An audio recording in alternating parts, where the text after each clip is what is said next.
su nueva ley electoral aquí en la Ciudad de México. La Ciudad de México cuenta con nuevas reglas en materia electoral. Se trata del Código de Instituciones y Procedimientos Electorales de la Ciudad de México, el cual regirá el proceso electoral 2017-2018.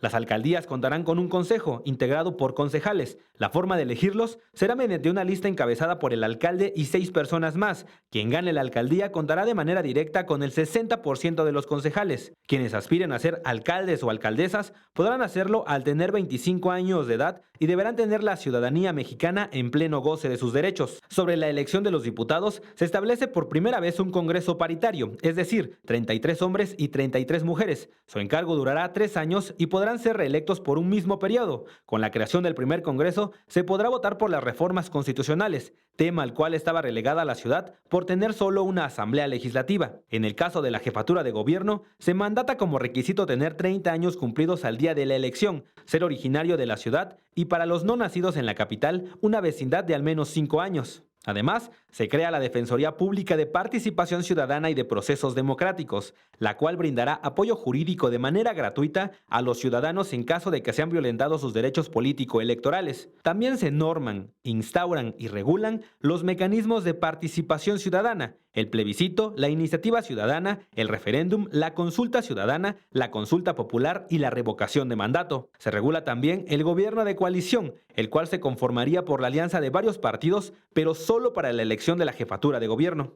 El proceso ordinario electoral dará inicio en septiembre y el día de las elecciones para diputados, jefe de gobierno y alcaldes será el primer domingo de junio del año correspondiente. Esta norma ha sido enviada al jefe de gobierno, el cual cuenta hasta el 2 de junio para su promulgación y publicación en la Gaceta Oficial. Edwin Hernández, 21 Noticias.